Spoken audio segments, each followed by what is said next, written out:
Isang mainit na tanghali sa Quiapo, sa maliit na tindahan, malapit sa simbahan. Tahimik na naglilinis ng mga anting-anting si Elena habang si Aling Marta nagbibilang ng mga paninda. Biglang pumasok ang isang galit na customer na may hawak na isang medalyon. Aling Marta! Aling Marta! Peke ang binenta mong anting-anting sa akin! Bakit naman? Hindi nga tumalab. Tinangay pa rin ng snatcher ang cellphone ko kahapon. Sabi mo protection to laban sa masama. Lola? Teka lang, Elena. Maupo ka muna. Pag-usapan natin ito ng mahinahon. Ang mahal-mahal ng binayad ko, tapos wala namang silbi. Nakikita ko. Hindi ba napahira ng pawis ang medalyon? Hindi po ba nasabi sa inyo ni Elena kung paano ito gagamitin? Lola, nasa likod po kasi ako nun eh. Nagmamadali po siya. Kaya naman pala, alam mo kasi, ang anting-anting ay hindi po magic na bagay. Hindi siya katulad ng cellphone na basta na lang binili mo, gagana na. May proseso, may dasal, at tiwala. Ano pong ibig niyong sabihin? Tingnan mong maigi ang anting-anting sa paligid natin. Bawat isa ay may kwento, may kaluluwa. Kung bibili ka ng anting-anting, pero hindi mo siya pakikisamahan, para ka na ring bumili ng gitara, pero hindi mo aaraling tumugtog. Tama po si Lola. Kahit po ako, tinuturuan niya po ako araw-araw paano makipag-usap sa mga anting-anting. Tumayo ang matanda at kumuha ng maliit na bote ng langis. Tingnan mo. Ayan. Ano po yan? Yan ang tunay na kapangyarihan ng anting-anting. Hindi siya nagpoprotekta sa paraang iniisip mo. Binibigyan kanya ng gabay, ng karunungan, para maiwasan ang panganib. Pero kailangan mong makinig sa kanya. Kaya po kami nandito. Hindi lang po para magbenta, kundi para turuan ng mga tao kung papaano po gamitin ng tama ang mga anting-anting. Hindi ko po alam. Akala ko talaga. Walang problema, anak. Kung gusto mo, turuan kita. Elena, pakikuha nga ng tiyan natin. Habang naglalakad sa Elena papunta sa likuran ng tindahan, may napansin siyang binatang nakatingin sa kanilang tindahan mula sa kabilang kalsada. Kakaiba ang tingin niya. May kung anong kalungkutan sa mga mata niya. Elena, anak! Po, Lola! Mabilis ang mga pangyayari ngayon. Kailangan mong maging handa. May paparating na pagbabago. Nararamdaman ko sa mga anting-anting natin. Sa labas, unti-unting dumidilim ang langit kahit na tanghaling tapata. Ang mga anting-anting sa tindahan ay nagsisimulang magkintab ng mahihina na parabang may nararamdamang kakaiba. Lola, nararamdaman ko rin po. Ganyan talaga, Apo. Sa bawat henerasyon ng ating pamilya, may dumarating na pagsubok. Mukhang dumating na ang panahon para sa iyo. Ang dating galit na customer nakikinig na lang, napapatingin sa mga kumikislap na anting-anting sa paligid niya. Nakikita mo na, ang tunay na kapangyarihan ng anting-anting ay hindi para sa sarili lang. Para ito sa lahat. Para sa Quiapo. Sa labas, naglalakad na palayo ang misteryosong binata. Pero alam ni Elena at ni Aling Marta na hindi ito ang huling pagkikita nila. Sa gitna ng masikip at magulong kalye ng Quiapo, malapit sa gilid ng simbahan, nakatayo ang isang lumang tindahan na pinanggagalingan ng mabangong insenso at sampagita. Dito matatagpuan ang kilalang tindahan ni na Aling Marta at ng kanyang apong si Elena. Hindi ito ang pinakamalaki sa lugar. 2 palapag lamang na gusali na gawa sa lumang kahoy at semento. Sa unang palapag, ang kanilang tindahan na may anting-anting. Sa itaas naman, ang kanilang bodega ng kanilang mga anting-anting na paninda. Sa labas, may karatulang nakasulat, Aling Marta, anting-anting at mga banal na bagay. Mula 1940. Sa loob, tila tumitigil ang panahon. Nakaayos ang mga lumang istante at iba't ibang uri ng anting-anting. Mga medalyon at cross na kumikislap sa liwanag ng kandila. Mga rosaryong may kakaibang ningning. Mga misteryosong bato at mutya na tila ba may sariling buhay. Sa gitna, nakaupo si Aling Marta sa kanyang lumang silyang kawayan sa likod ng counter na Nara. Sa kanyang harapan, nakalatag ang mga pinaka-espesyal na anting-anting, mga bagay na hindi basta-basta lamang ipinagbibili. Sa likuran niya, tahimik na naglilinis ng paninda ang kanyang apong si Elena. May kakaiba sa kanilang tindahan. Hindi ito katulad ng ibang tindahan ng mga anting-anting sa Quiapo. May sariling pulso, sariling hininga. Sa gabi, kapag tahimik ang Quiapo, ang mga anting-anting tila nagkukwentuhan. May mga kumikislap, may mga humuhuni, may mga bumubulong ng mga lihim na tanging ang maglola lamang ang nakakaunawa. Ngunit sa araw na yun, ibang hangin sa loob ng tindahan ang mararamdaman nila. May kakaibang bigat na nararamdaman si Elena habang pinupunasan ang isang lumang medalyon. Ramdam rin ito ni Aling Marta habang tahimik na nagmamasid sa mga taong dumaraan. Hindi nila alam ang kanilang simple at tahimik na buhay ay malapit na magbago nang ang kanilang munting tindahan ay maging sentro ng isang laban na matagal nang hinihintay ng mga anting-anting. Habang nagpupunas sa mga anting-anting si Elena, may biglang pumasok. Ay! Pwede ba ako magtago dito? May kakaiba akong nararamdaman. Dito ka sa may likod. Elena! Sino yan? Ako po si Coco. Bakit ka lumilingon-lingon, bata? May pinagtataguan ka, no? May humahabol ba sa'yo, iho? Lola, kumikislap-kislap po yung mga anting-anting. Ha? Bakit kumikislap-kislap yan? Totoo po ba ito nakikita ko? Kumikislap-kislap ang mga anting-anting sa paligid? Hindi ka ordinaryong batang kalye, no? May kung ano sa'yo. May kung anong kakaiba. Lola, yung mutyapo ng pamilya, umiinit po. Maupo ka na muna, Coco. Elena, pakikuha ng tubig at isara mo ang pinto. Hindi po ako masamang tao. Hindi ko lang po alam kung bakit ako nagkakaganito. Alam mo ba kung ano ang mga anting-anting na ito? Para po sa protection pero... Hindi lang yon. Ang mga anting-anting ay may mata. Nakikita nila ang tunay na pagkatao ng tao. At ikaw, may tinatago kang hindi mo maintindihan. Eto na po. Lola, patuloy pa rin pong kumikislap ang mga anting-anting. Ang totoo po kasi niyan, may mga taong hindi ko po maintindihan. Akala ko po kaibigan pero... Mga sindikato. Paano niyo po? Matagal na naming binabantayan ang mga kakaibang nangyayari sa Quiapo. May mga bagay na hindi dapat nangyayari. Lola, eto na po ba yung sinasabi ninyo ng mga anting-anting? Yung babala? Oo, apo. At mukhang si Kokong magiging susi.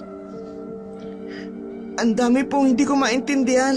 Bakit po ganito? Bakit dito ako napunta? Walang aksidente sa mundong ito, iho. Ang mga anting-anting mismong nagdala sa'yo rito. May dahilan. Nang biglang may marinig na ingay sa labas, mga yabag ng maraming tao. Lola, may mga lalaki pong nakaitim. Sila ba ang humahabol sa'yo, Coco? Opo, hindi po sila mga ordinaryong tao. Alam namin. Ano na pong gagawin natin ngayon, Lola? Hintayin natin silang makalayo. Huwag kang mag-alala, Coco. Hindi sila makakapasok rito. Protektado ng mga anting-anting ang lugar na ito. Wala siya rito. Hanapin niyo sa ibang lugar. Wala rito ang hinahanap natin. Tara na, tara! Doon tayo! Please! Anong sunod? Matapos ang kaguluhang nangyari, tahimik na ang paligid sa tindahan. Ang mga anting-anting patuloy pa rin nagniningning ng mahina na tila nagbabantay. Nakaupo si Kuko sa lumang silya, hawak-hawak ang basong tubig na ibinigay ni Elena, habang si Aling Marta naman tahimik na nagmamasid. Ngayong nakaalis na sila, sigurado akong hindi na sila babalik. Paano po kayo nakasisiguro? Yon ang kakayahan ng mga anting-anting na meron kami. Totoo po pala yung kwento tungkol sa mga anting-anting na mga binibenta ninyo? Oo naman, hindi ako magtsatsaga sa pagtitinda nito kung alam kong hindi ko naman nasubukan. Inumin mo ito hanggang sa huling patak. Ano po ito? Para sa iyong kaligtasan. Uminom ka. Sige po. Ang sikmo ko. Ang sikmura ako. Coco, sandali lang. Sinalo si Kuko na Elena na halos matumba na. Lola, anong nangyayari? Bakit nagsuka ng itim na likido si Coco? Lumayo ka sa kanya. Bakit po? Anong bakit? Nakayakap ka na sa kanya. Para-paraan din. Natumba po kasi siya eh. Pero Lola, bakit nga siya nagsuka ng itim na likido? Hayaan mo na lang, Elena. Lumabas na ang masamang likido. Pinagaling na siya ng anting-anting sa tsaa. Aling Marta, ang lamig po at ang dilim ng... Kumapit ka lang sa akin, Coco. Nandito lang kami. Hindi kanya maaaring kunin habang ako'y buhay. Lola, ano pong ibig niyong sabihin? Mabuti na lang at napunta ka rito sa amin. Kung hindi, magiging kaisa ka ng mga demonyong naghahasik ng lagim dito sa Quiapo. Grabe na talaga ang panahon ngayon. Pati mga aswang ay nagsisindikato na. Kumusta na ang pakiramdam mo, Coco? Medyo okay na rin po. Ikaw ang pag-asa namin para mahuli ang pinuno ng mga sindikato. Kailangang matigil ang paghasik nila ng kasamaan sa Quiapo. Hindi ko po lubos maisip. Matagal din po ako sa kanila. Pero ngayon lang po. Simulan mo sa simula, Coco. Paano ka napunta sa kanila? Dati po akong batang kalye dito sa Quiapo. Magaling tumakbo. Magaling magtago. Si Bruno po ang unang lumapit sa akin. Inalok po ako ng trabaho. Si Bruno? Yung malaki? Oo, yung malaki ang tiyan. Siya raw yung tagahanap ng mga bagong miyembro ng trabaho. Una, simple snatcher lang kami. Kukunin yung cellphone, yung wallet. Tapos, may party ako sa kanila. Sinong may hawak sa inyo? Si Boss Carlos po. Boss Carlos. Hindi po siya laging nasa warehouse. Minsan lang po namin siya nakikita. Lagi po siyang nakaterno, parang businessman po siya. Pero may kakaiba sa kanya. Kapag nakatingin siya sa amin, parang mararamdaman ko yung lamig. Kailan mo napansin na may kakaiba? Kagabi lang, may dinala silang babae sa warehouse. Akala ko nga ordinaryong biktima lang. Pero nung nakita ko kung ano yung ginawa nila. Sabihin mo kung ano ang nakita mo. Si Boss Carlos po, nag-iba ang mukha niya. Parang hayop. Tapos si Diana, lumutang siya. Literal pong lumutang. Si Ramon naman parang natunaw ang katawan niya at naging usok. Mga aswang nga sila. Tapos narinig ko yung plano nila. Hindi lang daw ako ordinaryong miyembro. May hinahanap pa daw sila. May mga tao daw na may taglay ng dugo na tinatawag nila. Kaya pala kumikislap ang mga anting-anting kapag nasa malapit ka. May ritual daw na gagawin sa susunod na kabilugan ng buwan. Kailangan nila ng 7 taong nagtataglay ng dugo na hinahanap nila. 5 na raw ang nakuha nila. Kaya kanila hinahanap ngayon. Nung narinig ko yung tumakbo na ako, ayoko maging katulad nila. Ayoko bumalik sa kanila. Nasa na pala ang mga magulang mo? Hindi ko po alam. Anong hindi mo alam? Anong ibig mong sabihin? Baka po pwede dumito na lang ako sa inyo. Tutulong po ako kahit maging tagabuhat po ako ng mga paninda ninyo. Wag lang po ako makabalik sa kanila. Kawawa naman siya, Lola. Sige na po. Kaysa maging katulad nila ako, ayoko po maging katulad nila. Nang makita ni Aling Marta ang kawalan ng pag-asa sa mga mata ni Coco, hindi na siya nag-atubiling tanggapin ito. Sa kanyang mahabang buhay bilang tagapag-ingat ng mga anting-anting, natutunan niya nang makilatis ang tunay na kalooban ng isang tao. At si Coco, sa kabila ng kanyang nakaraan, nananatili pa ring dalisay ang kanyang puso. Maaari kang tumira sa amin pansamantala. Wika ni Aling Marta habang kinukuha ang isang lumang medalyon sa estante. Pero may mga alituntunin tayong dapat sundin. Napansin ni Elena ang medalyon. Isa ito sa mga pinakamatandang anting-anting sa kanilang koleksyon. Ang mutya ng gabay na ginamit doon pa man ng kanilang angkan para protektahan ang taong nangangailangan ng kanlungan. Unti-unting lumubog ang araw sa likod ng simbahan ng Quiapo. Ang dating maingay na kalye ay dahan-dahang tumahimik. Ang mga ilaw ng mga tindahan ay isa-isa nang nagsisimulang mamatay. Elena, mag-impake ka na. Hindi na tayo maaaring magpalipas ng gabi rito. Bakit po? Hindi kami natutulog sa Quiapo. May apartment kami sa Maynila. Medyo malayo-layo rito. Mabilis na kumilos ang maglola. Tila isang sayaw na matagal na nilang ginagawa. Bawat anting-anting ay maingat na nababalot ng telang may orasyon. Bawat kandila, maingat na pinapatay. Si Coco ay nakatayo lamang. Hindi sigurado kung paano makatutulong. Dito lang muna tayo magkikita araw-araw. Pero sa gabi, kailangan nating umuwi sa lugar na mas ligtas. Ang Quiapo, iba na ang mukha nito pagdating ng dilim. Sa labas, nagsisimula ng dumilim ang mga kalye. Ang dilim na yon.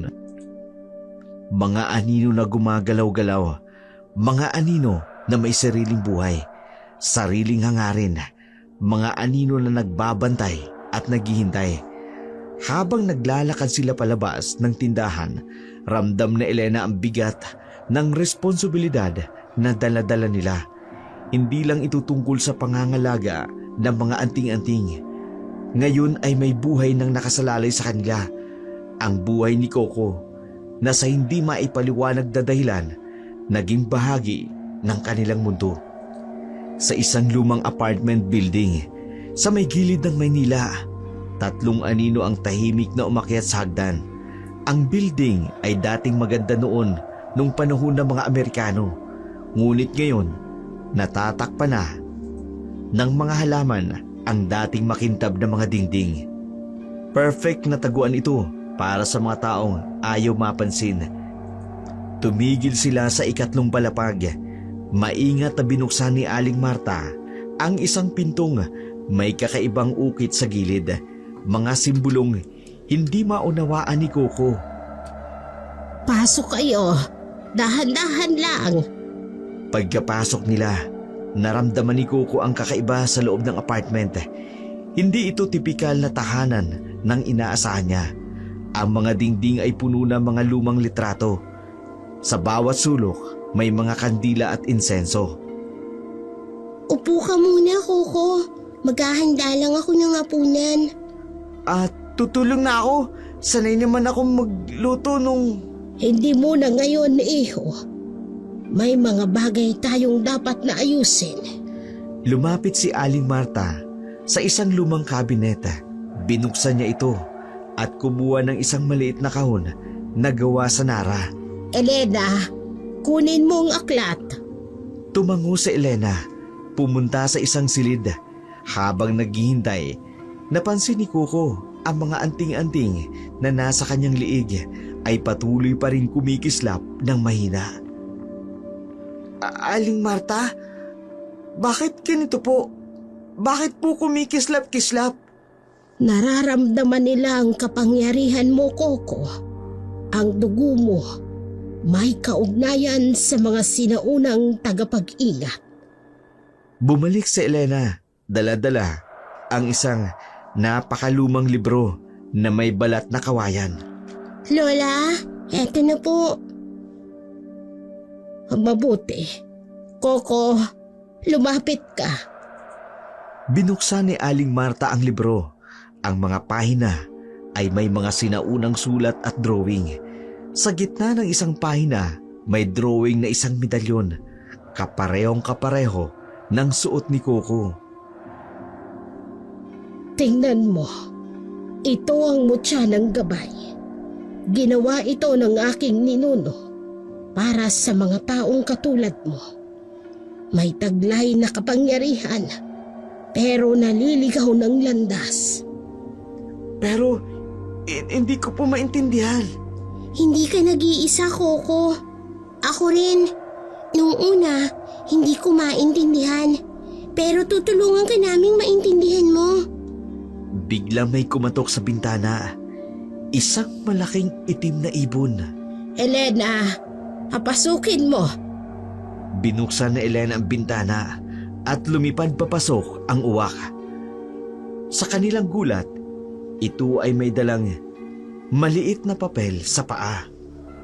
Lola, may problema po tayo. Anong sabi? Nakita raw nila ang mga taong may taglay ni dugo. 5 na daw po sila. Pero, ang akala ko... May 2 pa palang hindi natin alam. Pero oras na mabuo ang 7, magsisimula na ang ritual. Sa labas ng bintana, ang buwan ay unti-unting lumalaki. Sa mga kalye ng Maynila, mga anino'y gumagalaw sa dilim, naghahanap, naghihintay. At sa apartment na yun, 3 tao ang nagpaplanong pigilan ang isang ritual na maaaring magbago sa mukha ng Quiapo, magpakailanman. Ang itim na kotse, tahimik na huminto sa isang sulok ng Taft Avenue. 3 anino ang bumaba na naglakad patungo sa lumang apartment building. Sigurado po ba kayo rito, Lola? Hindi po ba delikado? Mas delikado kung mananatili tayo roon sa Quiapo. Dito ay protektado tayo ng mga anting-anting ng ating mga ninuno. Parang may nakikita akong mga ilaw sa dilim. Mga bantayan, mga espiritong nagpoprotekte sa lugar na to. Sa labas ng bintana, ang buwan ay unti-unting lumalaki. Ang mga anino sa kalye ay mas malalim, mas madilim. At sa loob ng apartment, 3 tao ang naghahanda para sa isang laban na hindi pa nila lubos maunawaan. Kailangan nating magbantay. Elena, ihanda mong aklat ng mga orasyon. Coco, may kailangan kang matutunan ngayong gabi. Ano po yun? Kung paano gamitin ang tunay na kapangyarihan ng anting-anting. Dahil sa mga susunod na araw, kailangan mo ito para mabuhay. Ang gabing yun ang naging simula ng isang bagong yugto. Sa lumang apartment na yun, isang bagong tagapag-ingat ng anting-anting ang unti-unting nabuo. Habang sa kalye ng Quiapo, ang dilim ay patuloy na lumalagom. Nang matapos ang kanilang pag-aaral ng mga orasyon at ritual, malalim na ang gabi. Pinayagan na ni Aling Marta si Coco na magpahinga sa isang lumang kama sa silid ng mga agimat. Isang kwartong may mga estanting puno ng mga lumang anting-anting at mga aklat ng karunungan. Matulog ka na. Wika ni Aling Marta. May mahaba pang araw bukas. Hindi inakala ni Coco na sa kabila ng kanyang pagkabalisa, madali lang siyang makatutulog. Siguro dahil sa kapayapaan ng lugar o sa mga anting-anting na nagbabantay sa kanyang paligid. Ang huling narinig niya ay ang mahinang bulong at mga dasal ni Elena sa kabilang silid. Kinaumagahan. Aling Marta? Elena? Walang sumasagot. Tahimik ang apartment Masyadong tahimik. Tumayo si Coco at dahan-dahang lumabas ang silid. Ang mga kandila sa altar ay patay na, ngunit ang kristal sa gitna patuloy pa rin kumikislap ng mahina. Elena? Nandyan ba kayo? Sinilip niya ang kusina. Wala ng tao. Ang sala ay wala ng tao. Kahit na ang banyo ay walang laman, ang dating mainit at kakaibang atmosphere ng apartment na yun ay parang nawala. Pinalitan ng isang kakaibang lamig. Saan sila pumunta? Napansin niya ang nakapatong na sobre sa mesa ng kusina. Dali-dali niya itong binuksan. Coco, kailangan naming umalis ng maaga. May mga bagay kaming kailangang asikasuhin. Maghintay ka sa apartment. Huwag kang lalabas. Mahalaga ito. May pagkain sa ref. May tubig sa galon. Pero hanggang kailan ko dito maghihintay?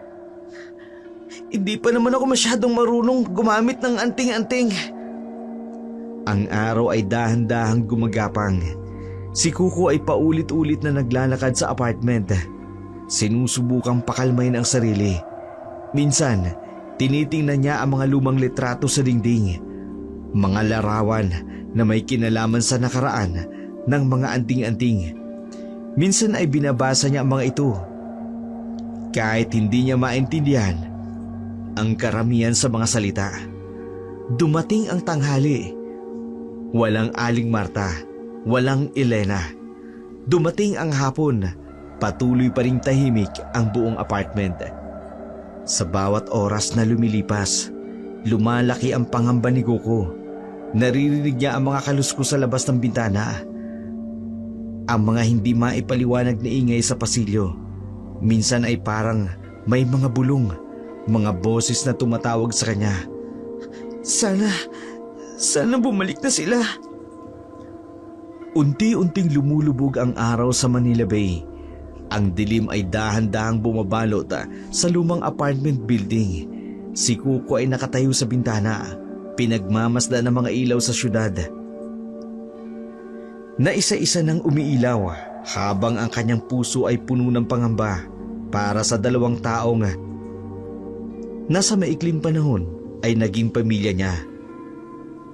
Maaga pa nang umalis sina Aling Marta at Elena sa kanilang apartment. Ang mga kalye ng Maynila ay kinukubkob na ng malamig na hamog. Nang sila ay sumakay ng taxi patungo sa Quiapo. Lola, tama po ba na iniwan natin si Coco? Paano po kung umalis siya? Mas ligtas siya ron. Ang apartment ay protektado ng mga pinakamatandang anting-anting ng ating angkan. Kahit ang pinakamalakas na mangkukulam, hindi makakapasok roon. Pero Lola, kung isasama pa natin siya, baka lalo lang siyang mapahamak. Hindi pa tapos ang panganib. Nararamdaman ko, may mga mata pa ring nagmamasid. Sa bintana ng taxi, pinanunood ni Elena ang unti-unting pagbabago ng tanawin mula sa mga lumang gusali ng Maynila hanggang sa masikip na kalye ng Quiapo. Ang mga manong na nagtutulak ng kariton, mga maaga pa lang naglalatag na ng kanilang mga paninda sa bangketa. Paano po kung magpanik siya, Lola? Baka po maghanap siya ng paraan para po makalabas. May tiwala ako sa kanya at may tiwala ako sa mga anting-anting. Magbabantay ang mga yon. Pagdating nila sa kanilang tindahan, nagsimula na silang mag-ayos ng mga paninda. Tulad ng dati, isa-isa nilang inilalabas ni Elena ang mga anting-anting mula sa baul, habang si Aling Marta naman ay nagsisindi ng mga kandila at nagbubulong ng mga orasyon. Mga 9:00 na nang pumasok ang mga customer. Isang matabang lalaki na nakasuot ng maluwag na polong barong at slacks na may kakaiba sa kanya. Hindi tulad ng mga karaniwang customer, agad na pumupunta sa mga display. Siya ay dahan-dahang pumasok, ang mga matay nagmamasid sa bawat sulok ng tindahan. Magandang umaga po. May hinahanap po sana akong espesyal na anting-anting. Anong klaseng anting-anting ang hinahanap ninyo? Yung para sa proteksyon, laban sa masasamang elemento. Habang nakikipag-usap ang lalaki kay Aling Marta, napansin ni Elena ang mga mata nito na patuloy na naglilikot sa mga estante, sa mga sulok at sa pintuan papunta sa likod ng tindahan. Para siyang may nahanap na iba. May kakaiba si lalaking ito. Parang may dugo. Pasensya na po, pero wala po kaming ganoong klaseng anting-anting sa ngayon. Baka po sa susunod na linggo. Ganun po ba? Sayang naman. Pero sigurado po ba kayo? Wala po kayong ibang espesyal na paninda? Sa sulok ng tindahan, isang lumang rosaryo ang biglang nahulog sa sahig. Ang tunog ng pagkabagsak ay parang hudyata at isang babala. Pasensya na po talaga, pero kailangan na naming magsara. May emergency po kasing dapat na asikasuhin. Ganun po ba? Nakakapanghinayang naman. Napakalayo pa naman ang pinanggalingan ko. Biglang umihip ang malamig na hangin sa loob ng tindahan. Kahit sarado pa ang mga bintana, ang mga kandila ay sabay-sabay na nangamamatay.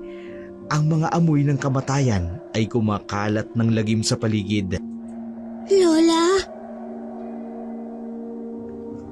Oh, bakit nagmamadali kayo? Hindi ba pwedeng mag-usap muna tayo tungkol sa batang may taglay na dugo? Bruno, kilala kita. Isa ka sa mga alagad ni Carlos. Ang bantog na Aling Marta. Hindi nga kayo maluloko. Pero alam ninyo, simple lang naman ang gusto namin. Sabihin nyo lang kung nasaan ang bata at aalis na ako. Lola, ang mga anting-anting kumikislap. Sa mga estante ng anting-anting, nagsisimula ng magningning ng pula, isang babala. Sa napipintong panganib, ang mga imahe ng mga santo sa dingding parang nabubuhay, nakatitig kay Bruno. Sabihin mo kay Carlos, hindi niya makukuha ang batang yon. Hinding-hindi, habang ako'y nabubuhay. Nabubuhay? Napakagandang salita yan, Aling Marta. Pero hanggang kailan ka mabubuhay? Biglang may kumislap na liwanag mula sa altar ng tindahan. Isang malakas na puwersang itinulak si Bruno papalapit sa pinto. Sa ngalan ng aking mga ninuno, sa kapangyarihan ng dugo ng mga tagapag-ingat, Hindi niyo siya mapoprotektahan habang buhay! sa aming mga santo at mga santa, Isang huling sigaw ang pinakawala ni Bruno bago siya nalusaw sa isang itim na usok at tuluyang nawala. Ang mga kandila ay kusang nagsinding muli. Lola, babalik pa po kaya sila? Oo, Apo. At mas marami sila sa susunod. Kailangan nating maghanda.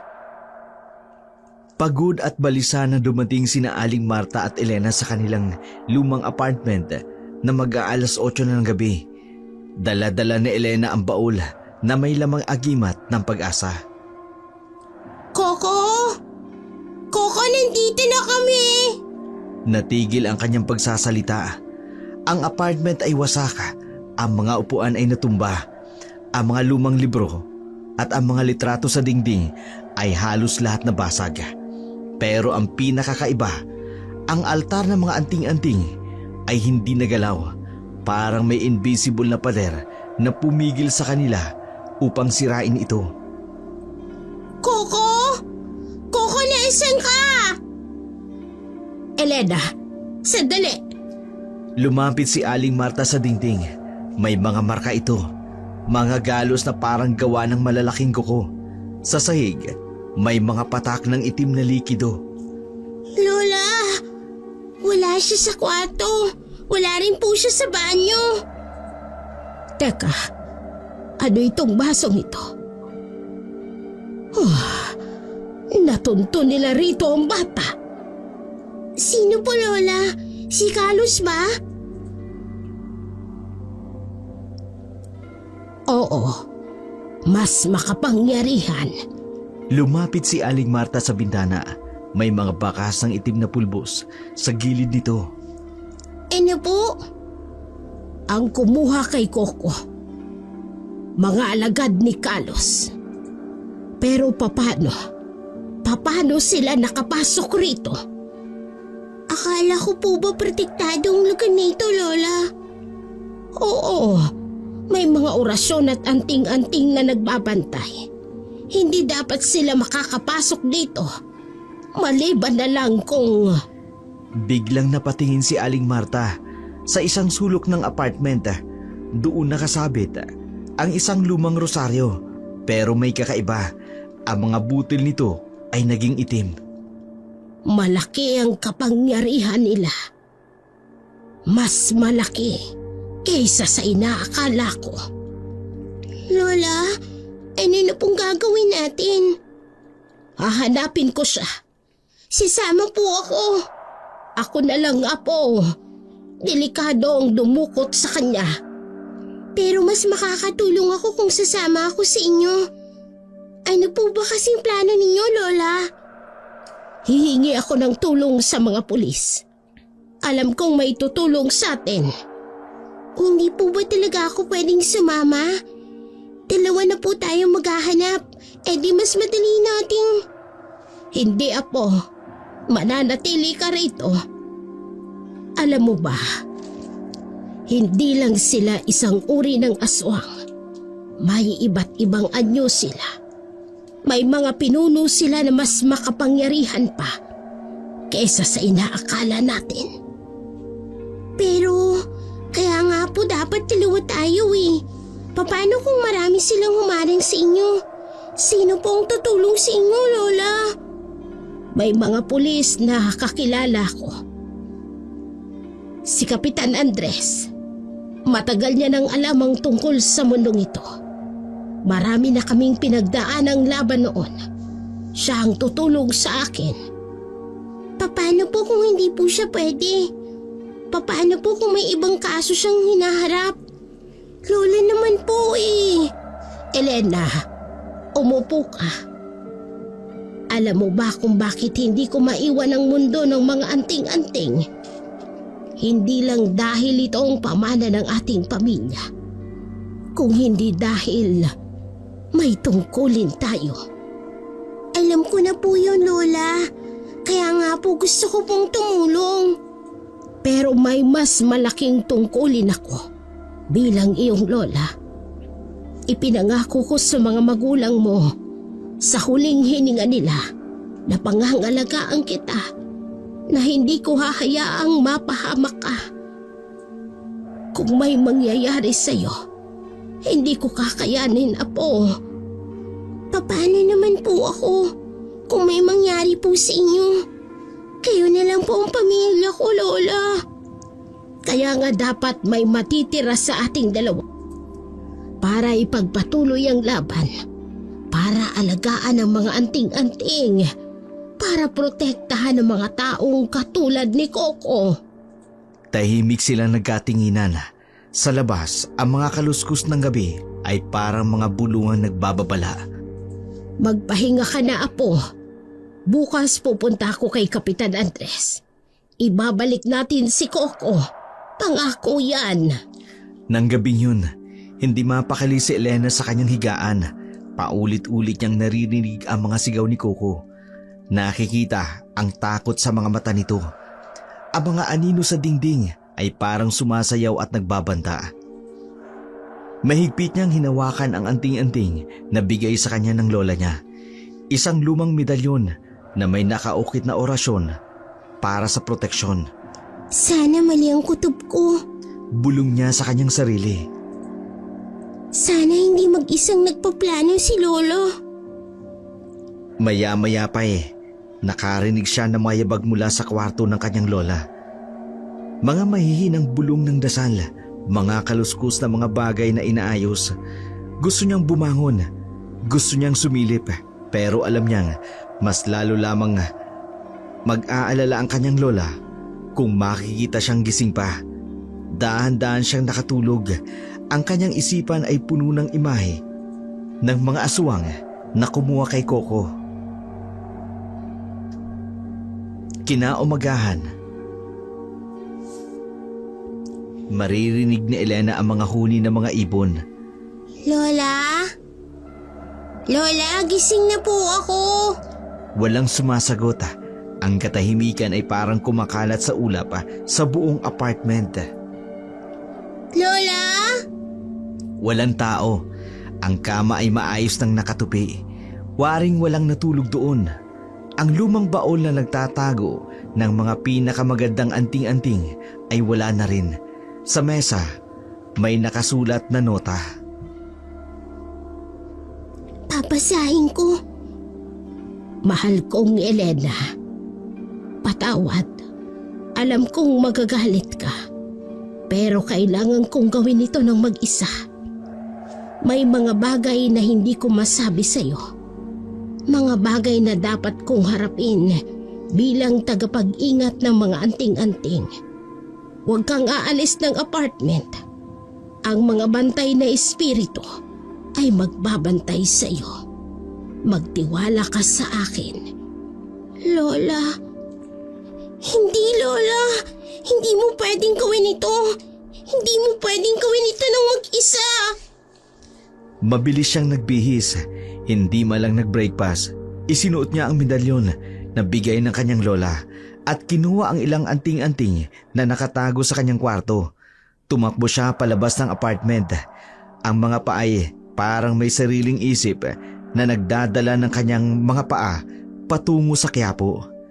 Sa jeep, pinagmamasdan niya ang mga pasahero, mga ordinaryong tao na walang kaalam-alam sa tunay na mukha ng Maynila sa gabi. Hindi nila alam ang tungkol sa mga aswang na naglalakad sa kanilang mga kalye, sa mga manananggal na lumilipad, at sa mga gumugulo sa kanilang mga bubungan, sa mga anting-anting na nagbabantay sa kanilang mga tahanan. Nang makarating na sa tindahan, napatigil siya. Ang kanyang puso ay parang tumigil sa pagtibok. Nakasara ang tindahan. Walang ilaw sa loob. Walang mga kandilang nakasindi sa altar. Ang mga anting-anting sa display window ay wala na. Malamang ay kinuha na ng kanyang lola. Lola, nasan ka na? Ano bang plano mo? Nagsimulang bumuhos ang ulan sa Quiapo. Ang mga tao ay nagsisitagpuhan at naghahanap ng masisilungan. Pero si Elena, nakatayo pa rin sa harap ng tindahan. Ang mga luhay humahalo na sa patak ng ulan habang ang kanyang isip ay puno ng mga tanong at pangamba. Hindi ako pwedeng manatili rito. Hindi ako pwedeng maghintay nilang lola. Patawad. Pero kailangan kong malaman kung nasan ka. Kung nasaan si Coco.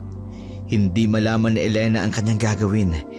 Inisip niyang humingi ng tulong sa mga pulis pero hindi niya alam kung paano ipaliliwanag sa mga pulis ang nangyari.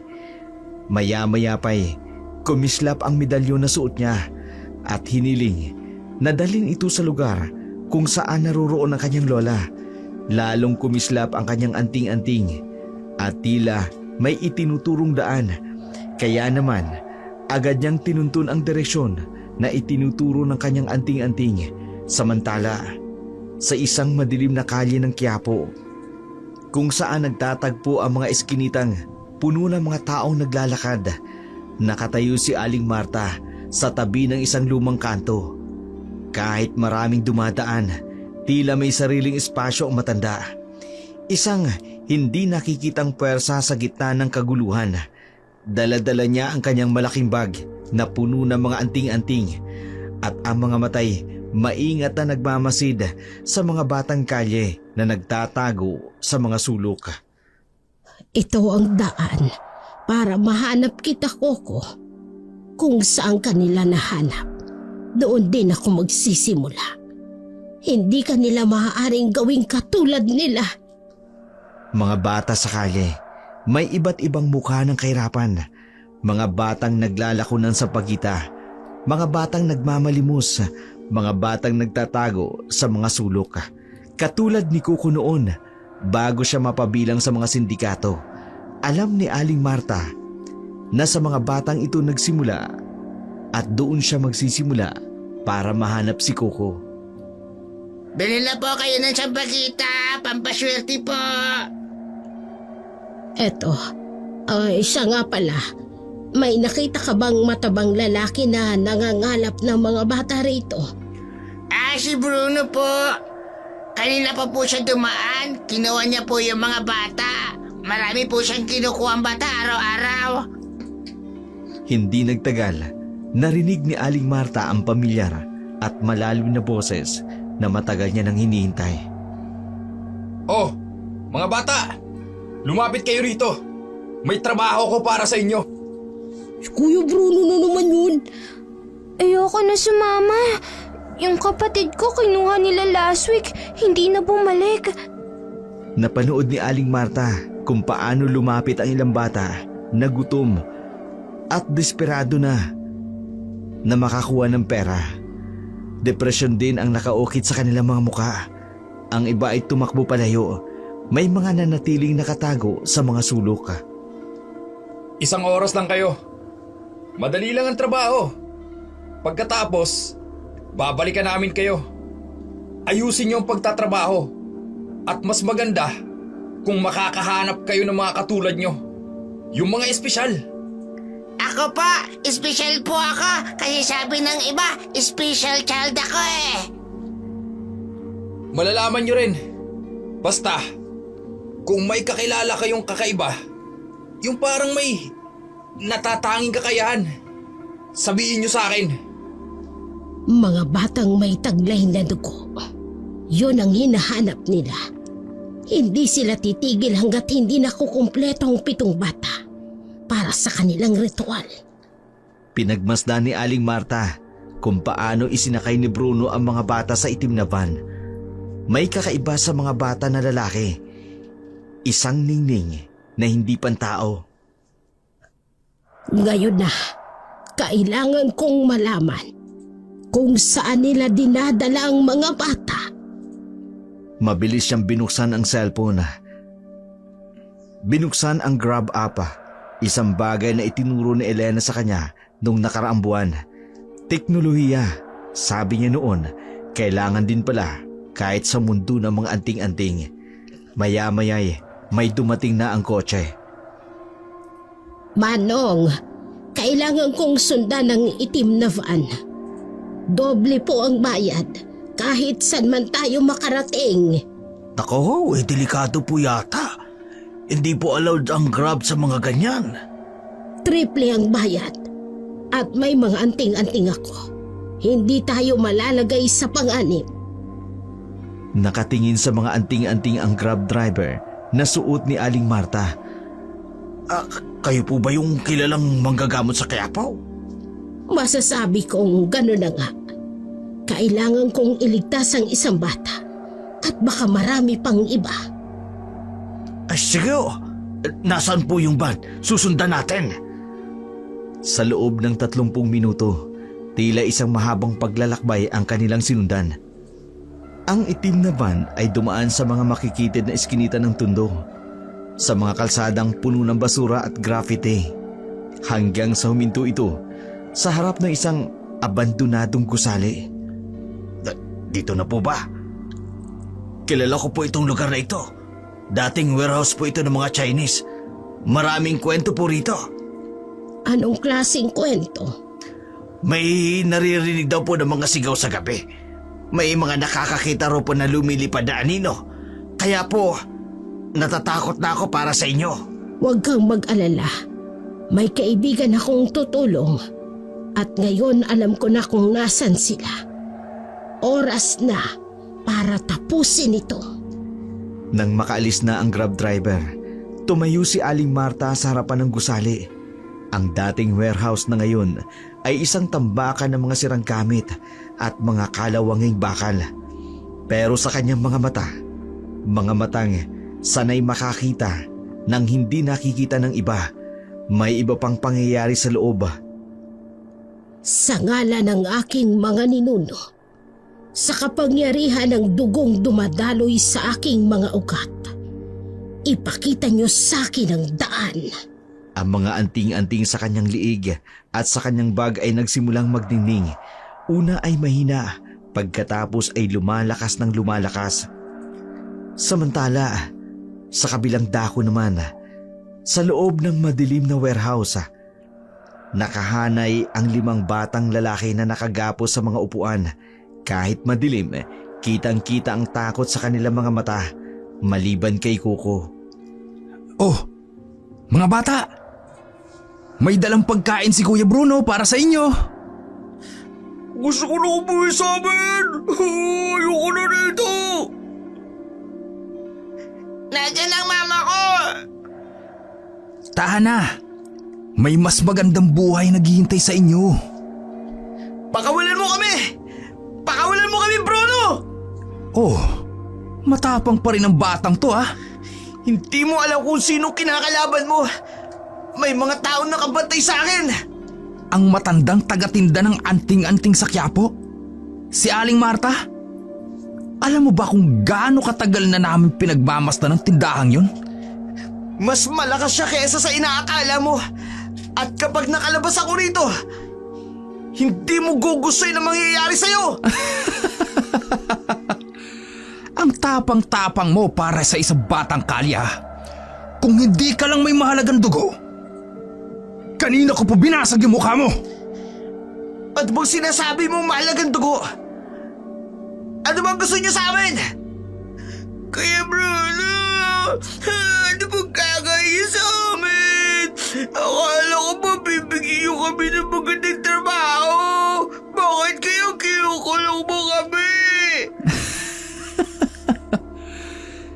Ay, naku mga bata. Hindi nyo ba nararamdaman? Yung kakaiba sa loob nyo? Yung kapangyarihang hindi nyo maintindihan? Anong kapangyarihan? Kumain muna kayo. Kailangan nyong maging malakas para sa ritual. Ayoko nang kumain. Kumain kayo. Kasi pagkatapos ng ritual, iba na ang kakainin nyo. Ano ritual? Anong gagawin niyo sa amin?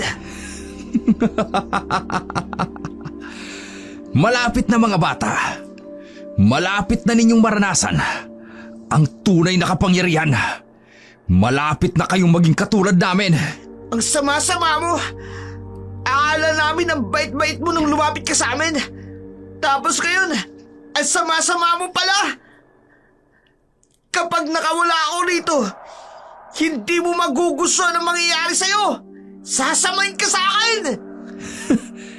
Napakatapang mo talaga, no? Parang si Aling Marta. Pero tingnan natin kung ganyan pa rin ang tapang mo kapag nakita mo na ang tunay naming anyo. Lumapit si Bruno sa bawat bata. Pinapakain sila isa-isa. May mga batang ayaw kumain, pero pinipilit niya. May mga umiiyak habang umunguya. May mga nanginginig habang umiinom ng tubig. Isa na lang. Isa na lang ang kailangan namin. Kapag nakuha na namin ang pang-7 bata, makukumpleto ng ritual. Hindi kayo magtatagumpay! Alam mo, Coco, noon, ganyan din ako katapang. Nung bata pa ako, nung hindi ko pa alam ang tungkol sa mundo ng dilim. Pero tingnan mo ako ngayon. Ang ibig niya! Takot ako!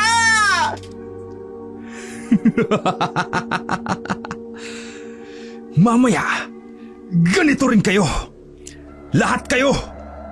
Kaya kumain kayo ng mabuti. Dahil sa susunod na gabi, dugo na ang inyong hapunan. Umalis si Bruno. Ang kanyang halakak ay umalingaw-ngaw sa buong dingding ng warehouse. Naiwan ang mga batang nanginginig sa takot, maliban kay Coco na determinadong makawala. Lola Marta, Elena, sana mahanap niyo kami. Hindi ako natatakot. Hindi ako matatakot. Alam naman ni Coco ang masamang plano ng mga sindikato sa kanila. Gagawing katulad ng mga miyembro ng sindikato na may kakaibang kakayahan, mga aswang, para madali silang makasalakay sa mga tao. Sa loob ng madilim na warehouse, habang nakaupo si Coco sa kanyang selya na may tali, ang kanyang isipan ay lumilipad sa tindahan ng mga anting-anting sa Quiapo. Lola Marta, Elena, sana mahanap niyo kami. Bago kami maging katulad ni Bruno. Bago kami maging aswang. Napatingin siya sa mga kasamang bata. Mga mukhang takot, mga luha na patuloy na umaagos. Sa kanilang lahat, siya lang ang nakakaalam ng mundo ng mga anting-anting sa kapangyarihang taglay ng mga ito. Kaya gano'n na lamang ang kanyang lakas ng loob. Oo, tatabay sila sa amin niyo. May darating na tutulong sa atin. Oo, may darating. Kailangan lang nating maging matatag. Sa kabilang dako naman ng Quiapo, sa may Globo de Oro, isang masikip at madilim na bahagi ng Quiapo kung saan madalas may namamatay sa gabi, nakita ni Elena ang isang malaking grupo ng mga tao. Ay, grabe! Parang hayop ang buhay nito, Huwag ka lumapit ako. Grabe talaga ang tanawin. Grabe talaga, nakakatakot naman. Ano naman yung tsura, oh? Hoy, Neneng! Huwag kang lumapit! Hindi magandang tanawin dyan! Ay, pangatlong biktima na ito ngayong linggo. Oo nga, twinakwak yung tiyan at kinuha yung atay! Kakailan yung kawawa. Aswang. Siguradong aswang may kawa nito. Ganito ang mga palatandaang itinuro ni Lola. May nakita raw kagabi. Malaking lalaki. Maitim, parang lumilipad. Pasarado dapat ang bintana pagdating ng dilim. Delikado na tayo ngayon. Hindi na ako pwedeng mag-aksaya ng oras. Kailangan kong mahanap si Lola at si Coco. Baka sila na ang susunod. Mabilis na umalis si Elena sa lugar. Ang mga bulol na mga tao patuloy na umaalingaw-ngaw sa kanyang isipan.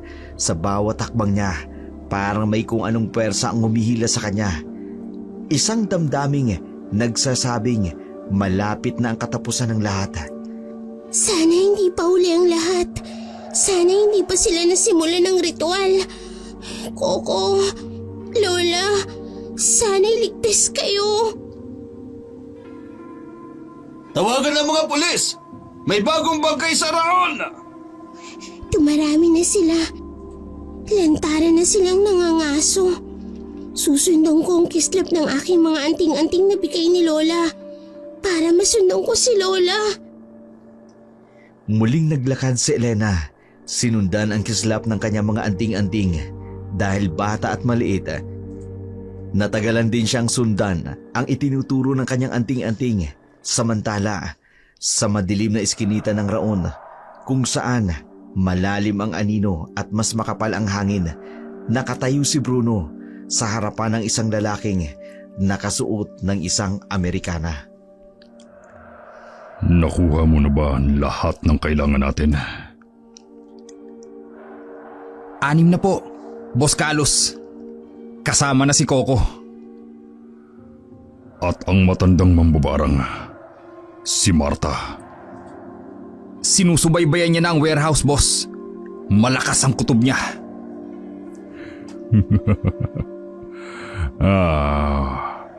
Si Marta. Ilang dekada na rin siyang tinik sa aking lalamunan. Hindi po ba dapat patayin na natin siya?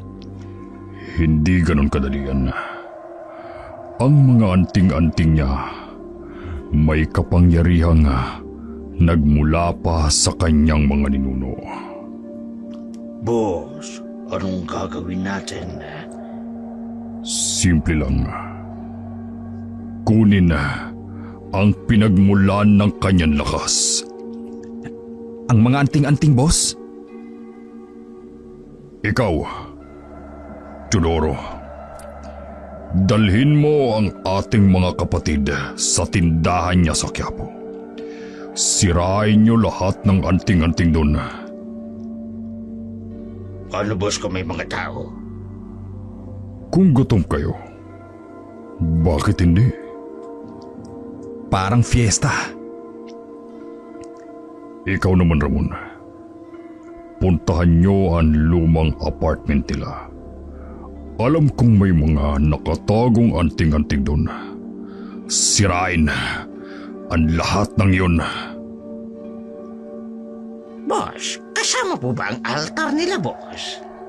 Lalo na ang altar. Doon nagmumula ang pinakamatinding kapangyarihan nila. Ako po, boss. Anong gagawin ko? May mas importante kang misyon. Ano po yun, boss? Ang apo ni Marta, si Elena, may taglay din siyang dugo. Mas malakas pa sa mga bata. Kaya pala kumikislap din ang mga anting-anting kapag nasa malapit siya. Siya ang magiging pang-7 bata. Siya ang kukumpleto sa ating ritual. Paano kung lumaban? Bata pa siya. Hindi pa niya lubos na naiintindihan ang kanyang kapangyarihan. At ngayong kabilugan ng buwan, mas malakas na tayo. Nagsimulang gumalaw ang mga anino sa paligid, mga aswang na matagal nang naghihintay ng pagkakataon. Sa kalangitan, ang buwan ay unti-unting lumilitaw sa likod ng mga ulap. Humayo na kayo!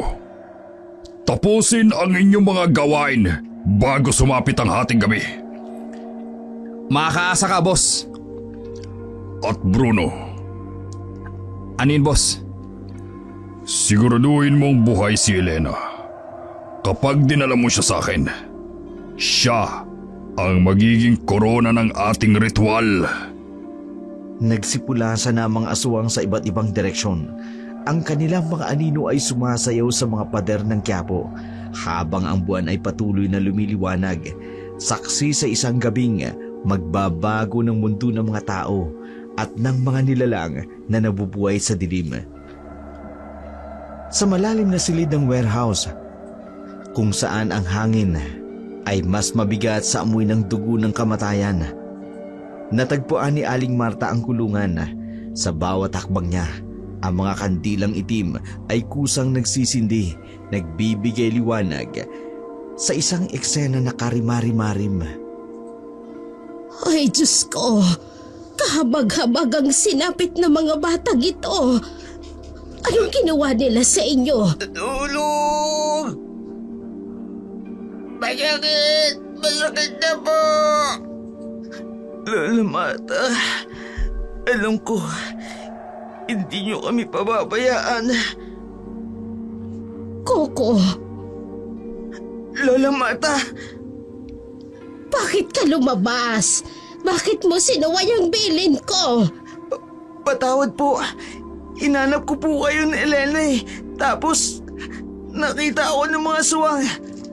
Sinubukan mong tumakas? Opo, pero hindi po sila tao, Lola. Nakita ko kung paano nila kinain ng... Kinain? Si Manuel siguro. Hindi kasi siya sumunod sa utos ko. Mula sa dilim, lumabas si Carlos. Ang kanyang mga mata ay pulang-pula. Sa kanyang mga daliri, may mga mahabang kuko, may bahid ng dugo. Halos maglikha ng matinding takot ang kanyang presensya at itsura.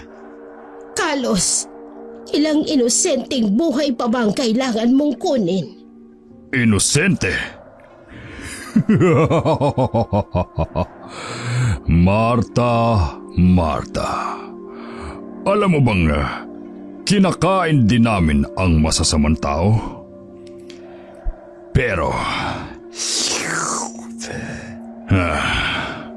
mas masarap ang dugo ng mga batang may taglay na kapangyarihan. Ayaw nga mamatay! Ayaw nga po! Ang baho niyo! Mamatay? Hindi, mga bata. Hindi kayo mamamatay. Mas maganda pa nga. Dahil magiging katulad namin kayo. Biglang nagsimulang salakayin ni Carlos si Marta. Ang kanyang mga kuko ay humaba. Lumiwanag sa dilim. Umatake ito at umiwas naman sa mga atake nito si Aling Marta. Hindi ka na nagbago, Carlos. Pareho ka pa rin. Duwag na umaatake ng walang babala. Ang labanan ay naging marahas at mabilis. Si Aling Marta, kahit edad nasa 70, sumasayaw pa rin sa dilim. Ang kanyang mga suntok at sipa, malalakas pa rin. May bakas pa rin ng maraming taong pagsasanay. Hindi ito alam ni Elena. Kaya naman, humanga ng lalo si Coco sa kanya, lalo na nang mapatumba nito ang pinuno ng mga aswang. Mamimilipit ka sa sakit. Anong nilagay mo? Mamimilipit ka, halimaw. Ang pulbos nito ay gawa sa mga buto ng iyong ninuno na pinatay ko. Anong nilagay mo? Ang pulbos ay kumalat sa hangin, kumikinang na asul na liwanag. At sa bawat bahaging natatamaan si Carlos, ang kanyang balat ay parang natutupok. Inilalantad ang tunay na anyo ng aswang sa dilim. Hindi ito dapat mangyari. Ako ang hari ng dilim. Ako! Walang hari-hari sa mundong ito, Carlos. Ang dilim ay hindi tahanan ng mga hari, kung hindi ng mga duwag na katulad mo. Habang namimilipit ang aswang sa sakit, nagmamadali niyang pinuntahan si Coco at ang mga kasama nito. Ang galing niyo po, Lola. Parang hindi kayo matanda. Imposible! Sandali lang, Coco. Palalabasin ko kayo. Pero bago pa niya makumpleto ang pagkalag, isang matalim na kuko ang tumago sa kanyang tagiliran. Lola, hindi! Mabilis ka pa rin, Marta. Pero hindi pa sapat yan! Sa kabilang dako naman, habang sinusundan ni Elena ang kislap ng kanyang medalyon sa mga makitid na eskinita ng Quiapo, naramdaman niya ang biglang panlamig ng hangin. Ang dating maingay na kalye, biglang tumahimik. Ang mga ilaw ng poste, nagsimulang kumislap-kislap. Hindi ako dapat na matakot. Tinuruan ako ni Lola. Kailangan kong mahanap sila. Naliligaw ka yata, Batang Elena? Paano mo nalaman ang pangalan ko? Ang bunsong tagapagmana ng mga anting-anting. Napaka-espesyal ng iyong dugo. Mas masarap siguro ang dugo mo kaysa sa ibang bata. Mas masarap siguro. Tama. Tatlong aswang ang nakapalibot kay Elena. Ang kanilang mga matay pulang-pula, ang mga ngipin ay matutulis, ang mga kuko ay umahaba. Sa ngalan ng aking mga ninuno, sa kapangyarihan ng tugong tumataloy sa aking mga ugat. Tingnan ninyo, naniniwala pa rin siya sa mga lumang orasyon. Biglang nagliwanag ang medalyon ni Elena, isang asul na liwanag na pumalibot sa kanya at ang mga aswang ay napaurong. Lumayo kayo! Ang liwanag! Ginamit ni Elena ang liwanag para itaboy ang unang aswang. Tumama ito sa pader at nalusaw sa usok. Hindi biro ang lakas ng batang ito. Hindi lang ang liwanag ang kaya ko. Humugot si Elena ng pulbos mula sa kanyang bulsa. Isang espesyal na inihanda ng kanyang lola para sa mga aswang. Umurong kayo! Mga nilalang ng dilim! Nasusunog ang aking balat! Maliit na bagay lamang yan. Hindi niyo ako mahuhuli. Ginamit ni Elena ang mga galaw na itinuro sa kanya ng kanyang lola. Ang medalyon patuloy na kumikislap, nagbibigay sa kanya ng lakas at bilis na hindi niya alam ang taglay. Hindi maaari! Isang bata lang! Kailangan natin ng tulong ni Bruno. Hindi ako natatakot sa inyo. Ang dugo ng mga tagabantay ang tumataloy sa akin. Bruno, tulong! Natalo niya ang dalawa pang aswang, pero maya-maya pa Napakagaling mo, Munting Elena. Hindi ko inaakalang ganyan ka pala kagaling. Ikaw? Ikaw yung pumunta sa tindahan? At ngayon, ikaw naman ang dadalhin ko. Ang batang ko kumpleto. Sa 7 batang, kailangan para sa ritual. Sinubukan na Elena na gamitin muli ang kanyang medalyon, pero si Bruno ay malakas, mas veterano sa kapangyarihan ng kadiliman. Magaling ka, pero hindi sapat yan. Bitiwan mo ako! Bitiwan mo ako! Hindi mo kailangan to. Maya-maya, mas malaking kapangyarihan ang makakamit mo. Hindi! Ibalik mo yan! Bigay yan sa akin ni lola ko! Tapos na ang paglalaro, Elena. Oras na para sa tunay na kapangyarihan. Kahit anong pagpupumiglas ni Elena, mas malakas si Bruno. Ang kanyang huling nakita bago siya dalhin sa warehouse ay ang kanyang medalyon na unti-unting nawawala ng liwanag sa madilim na eskinita ng Quiapo. Sa mga sandaling yun, pumasok na rin si Bruno. Kaladkad ang isang nagpupumiglas na si Elena. Bitiwan mo sabi ako eh! Lola! Lola! Boss, nakuha ko na ang huling piraso ng puzzle. Munting Elena, Alam mo bang mas malakas ang dugo mo kaysa kanila? Demonyo kayo! Anong ginawa niyo sa lola ko? Demonyo!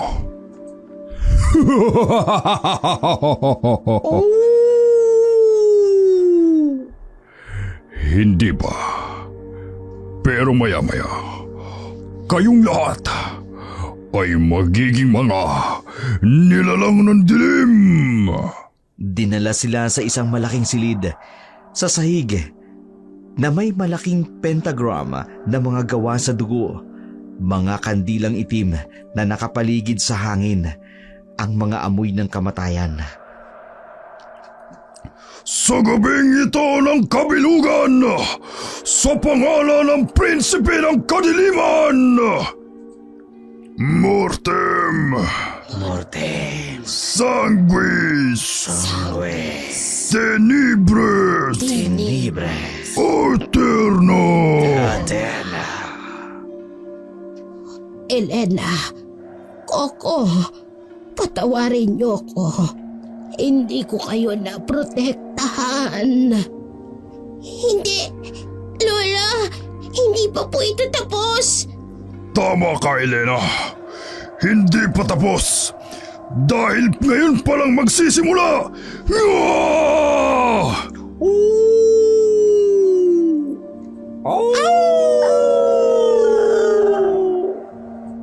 Ang mga kandila ay biglang nag-ilaw ng pulang liwanag. Ang mga aswang ay nagsimulang magbago ng anyo. Mga balat na nangungulubot, mga ngiping humahaba, mga matang nagniningning sa dilim. Sa gitna ng lahat, ang mga anting-anting ni Marta at Elena ay kumislap. Huling tangka ng laban ng kadiliman na unti-unting lumalapit sa kanilang mga kaluluwa. Sa gabing ito, magiging isa na tayo sa dilim! Sa labas ng warehouse, ang mga aso sa buong tundo ay sabay-sabay ring umalulong. Isang kuro na babala na paparating na kasamaan. Ang hangin ay naging mainit at mas mabigat. May amoy ng sulfur at dugo. Kaunting sandali na lang, ang kapangyarihan ng kadiliman ay sa inyo na! Ang mga kandilang itim ay nagsimulang magsayaw ng mas mabilis. Ang apoy ay kulay dugong pula. Ang mga dingding, mga aninoy, naging buhay. Mga mukha ng nakaraang biktima, mga kaluluwa na hindi makaalis sa lugar na yun. Lola, ano na pong gagawin natin? Elena, hindi ko na kaya. Mas malakas na siya ngayon. Hindi pwede, Lola. Hindi tayo pwedeng sumuko. Patawad po. Hindi ko maintindihan. Noon ay kaya ko siyang talunin. Pero ngayon, may bagong kapangyarihan siyang nakuha. May kung anong kadiliman. Sa paligid nila, ang mga aswang ay nagsimulang magbago ng anyo. Ang kanilang mga balat ay nabaluktuta, naglabasan din ang mga kaliskis at ang mga balahibo. Ang mga mata ay naging pulang-pula at ang mga ngipin ay humaba. Malapit na! Malapit na! Apo, patawarin mo ko kung hindi kita naprotektahan. Hindi ko inaasahan na magiging ganito kalaki ang kanyang kapangyarihan. Lola, huwag po kayong magsalita ng ganyan. Himala na lang ng Diyos ang makakapagligtas sa atin. Walang kapangyarihan ng ating mga anting-anting sa harap ng ganitong kadiliman. Ang hangin sa loob ng silid ay naging mas mainit pa. Halos hindi na makahinga ang mga batang nakagapos na nagsimula ng manginig. Hindi dahil sa takot, kundi simula ng kanilang pagbabago. Ang kanilang mga mata unti-unti nang namumula. Ang kanilang mga kuko ay nagsisimula ng humaba. Tingnan nyo! Nagsisimula na ang inyong pagbabagong anyo! Hindi! Ayoko! Ayoko maging katulad niyo! Panginoon, kung naririnig mo kami, iligtas mo ang mga batang ito. Buong puso akong nagtitiwala sa kapangyarihan ng anting-anting. Pero ngayon, mas magtitiwala ako sa inyong kapangyarihan. Sa labas, ang buwan ay tuluyan ng nawala sa likod ng mga ulapa. Tila ayaw ng masaksihan ang kasamaang nagaganap. Ang mga aso ay patuloy na umaalulong. Ang mga hangin ay nagdadala ng mga bulong ng mga espiritual. Hindi mapakali. Sa loob ng warehouse, ang ritual ay patuloy na nagaganap habang ang pag-asa ay unti-unting nawawala sa mga pusong nabibigatan ng dilim. Sa gitna ng nakababaliw na ritual, isang tunog ang biglang umalingaw-ngaw sa warehouse.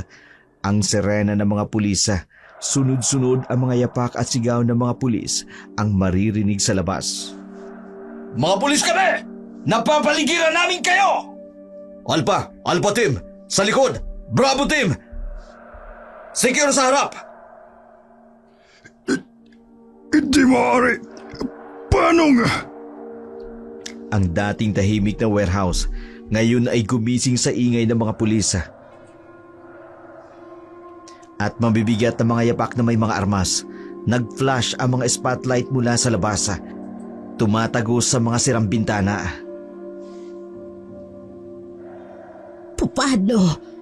Paano nila nalaman? Lola, may pag-asa pa tayo. Boss, anong gagawin natin? Walang pulis na makapipigil sa ating ritual! Biglang bumukas ang pinto ng warehouse. Dose-dose ng mga pulis ang pumasok. Nakataas ang mga baril. Ang kanilang mga tactical light ay sumisipat sa dilim. Inilalantad ang horror na lugar. Ang mga nakagapos na bata. Ang mga aswang na nasa kalagitnaan ng pagbabago. My God! Totoo bang nakikita namin? Patayin silang lahat! Sumugod ang mga aswang. Ang kanilang mga matay pulang-pula. Mga kukot ngipin ay nakahanda na. Pero bago pa sila makalapit, sunod-sunod na putok ng baril ang sumalubong sa kanila. Hindi normal ang mga taong ito! Fire at will! Ulitin ko! Fire at will! Ang warehouse ay naging battlefield ng mga aswang.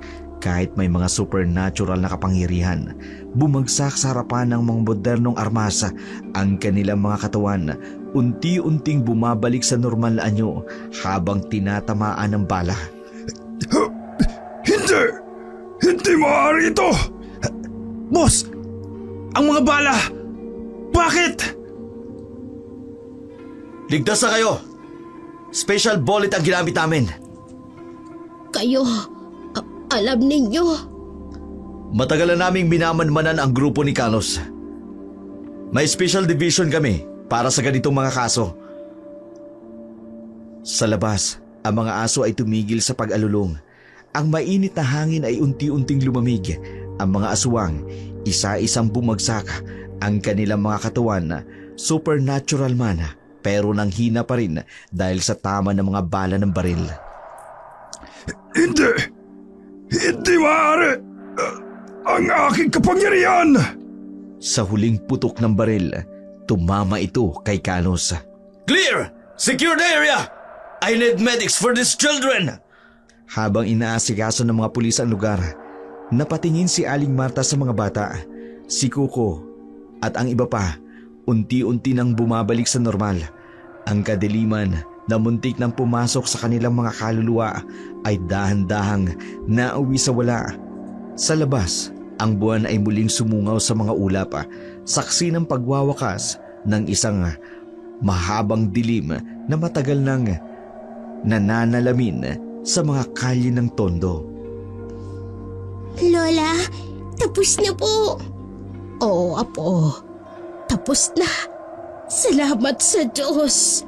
Ang warehouse na dating tahanan ng kadiliman, ngayon puno ng liwanag ng mga pulis mobile at ambulansya. Ang mga bata ay unti-unting inilipat sa mga ambulansya habang ang mga pulis ay nagpapatuloy sa pag-secure ng lugar. Sa isang sulok, isang pulis ang nagbulong ng dasal sa bangkay ng mga aswang. Isang huling paalam sa mga dating tao na pinili ang landas ng kadiliman. Isang linggo matapos ang pangyayari sa warehouse, nakatayo sina Aling Marta at Elena sa harapan ng kanilang dating tindahan sa Quiapo, ang dating tahanan ng mga anting-anting na ngayon ay isang lugar na ng apo at mga basag na salamin dahil sa kagagawan ng mga grupo ng sindikato ng mga aswang. Lola, lahat ng mga anting-anting natin. Alam mo, Elena, matagal kong inisip na ang kapangyarihan natin ay nagmumula sa mga anting-anting na ito. Ang umaga sa Quiapo ay tulad ng dati. May mga taong nagdarasal sa simbahan, mga naglalako ng mga sampagita. Pero para sa maglola, iba ang dating pamilyar na lugar na ito. Pero sa huli, nang mawala lahat ng anting-anting, nang akala ko'y wala ng pag-asa, ang Diyos pa rin ang sasagip sa atin. Yung mga pulis po ba, Lola? Oo, Apo. Sino bang mag-aakala na may special unit pala ang mga pulis para sa mga aswang? Hindi pala tayo nag-iisa sa laban na ito. Lola Marta! Elena! Si Kuko, na ngayon ay nasa pangangalaga ng social services, ay mukhang mas malusog, masaya. Wala na ang takot sa kanyang mga mata. Oo, ay kumusta ka na, Coco? Mabuti po. May mga bagong foster parents na po ako ngayon. Pero namimiss ko rin po kayo. Bibisitahin mo kaming palagi, Coco, ah. Oo nga naman, kahit wala ng tindahan, hindi mawawala ang pagiging pamilya natin. Sa malayo, ang mga kampana ng Quiapo Church ay nagsimulang tumugtog. Ang mga ibon ay lumilipad sa asul na langit at ang hangin may dalang samyo ng bagong simula. Alam ninyo, minsan akala natin sa mga mahiwagang bagay na kasalalay ang ating kaligtasan. Pero sa huli, ang tunay na himala ay nasa simpleng bagay, sa pagmamahala ng pamilya, sa tulong ng kapwa, at sa pananampalataya sa Diyos. Ano pong gagawin natin ngayon, Lola? Magsisimula tayong muli, Apo. Hindi man sa pagtitinda ng mga anting-anting, pero sa ibang paraan. Basta't magkasama tayo. Dahan-dahang naglakad ang tatlo palayo sa dating tindahan. Sa kanilang likuran, ang araw ay sumisilip sa pagitan ng mga gusali ng Quiapo, nagbibigay liwanag sa isang bagong umaga. Ang kwento ng mga anting-anting ay maaaring natapos na, pero ang kwento ng kanilang pamilya ay patuloy pa ring susulat ng bagong kabanata. Salamat po, Panginoon. Hindi man namin nakita ang iyong mukha, pero naramdaman namin ang iyong presensya. Sa huli, ikaw pa rin pala ang may pinakamalakas na kapangyarihan na nag-iingat sa mga taong may paniniwala sa iyo kesa sa mga anting-anting.